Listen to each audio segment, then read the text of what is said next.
ভোগেশ্বৰী ফকননি বা চিভিলত আহিলে একদম সাৱধান হ'ব, মানে চুৰ ওলাইছে ইয়াত। এইখন মোৰ বাইক, মই গৈছিলোঁ তাত, মোৰ দাঁতৰ সমস্যা আছে, মই দাঁত দেখুৱাবৰ কাৰণে অকণমান সময় তাত ৰখি আছিলোঁ। বাকী মই হেমলেটটো ইয়াত থৈছোঁ, মই গাড়ীৰ পৰা মই লগ কৰি গৈছোঁ। এতিয়া হেমলেটটো নাই ইয়াত এটা কোনো CC কেমেৰা নাই। CC কেমেৰা থাকিলে হয়তো আমি ফুটেজখিনি চেক কৰিব পাৰিলোঁ, হয়তো দূৰত এটা আছে সেইটো কভাৰ কৰে এইফালে, আৰু বাকী এইটো আছে এইটো কভাৰ কৰে এই গেটৰ ফালে। এইখিনিত কোনো CC কেমেৰা নাই। মই হেমলেট থৈছিলোঁ ইয়াত, বা পুলিচ এজন ৰখি আছিলে, তেখেতক সুধিছিলোঁ, তেখেতে গম নাপায়, বা ইয়াত বহুখিনি মানুহ অহা যোৱা কৰিছে, এজনো দেখা নাই।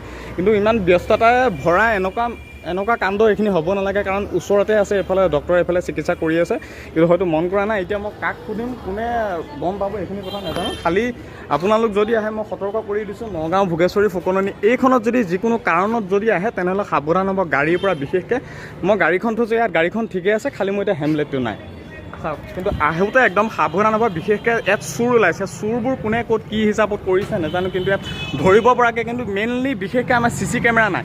CC কেমেৰা থাকিব লাগিছিল, কাৰণ ইমান এখন ডাঙৰ এখন চৰকাৰী হস্পিটেল, বাহিৰত ইমূৰৰ পৰা সিমূৰলৈ ইয়াত বিশেষকৈ থাকিব লাগিছিল CC কেমেৰা, কিন্তু CC কেমেৰা নাই। এটা আছে, এইটো কভাৰ কৰে এইফালে, আৰু বাকী এইটো কভাৰ কৰে এইফালে, কিন্তু এইখিনিত কোনো ধৰণৰ CC কেমেৰা নাই কাৰণে আজি মোৰ যিখন বাইক আছে, মই হেমলেটটো পাবলৈ আজি মই সক্ষম নহ'লে। বাইকখন আছে মোৰ এখন, আৰু বাকী মই এইটো হৈছে মোৰ শ্লিপ, বাকী শ্লিপ আছে, আৰু ইয়াত আছে কিছু টেবলেট দিছে, কিছু সমস্যাৰ কাৰণে মই দেখুৱাবলৈ আহিছিলোঁ। কিন্তু আপোনালোকে অনুভৱ কৰিছোঁ, যদি ইয়াত আহে বিশেষকৈ ইয়াত চুৰ ওলাইছে, গতিকে চুৰৰ পৰা সাৱধান হ'ব। হেমলেট যদি আনে, হেমলেট লগত ৰাখিব, আৰু গাড়ী যদি আনে লগ কৰি, আৰু CC কেমেৰা যোনফালে আছে, এই কেমেৰা থকা সেইফালে আপোনালোকে গাড়ীখন ৰখাব।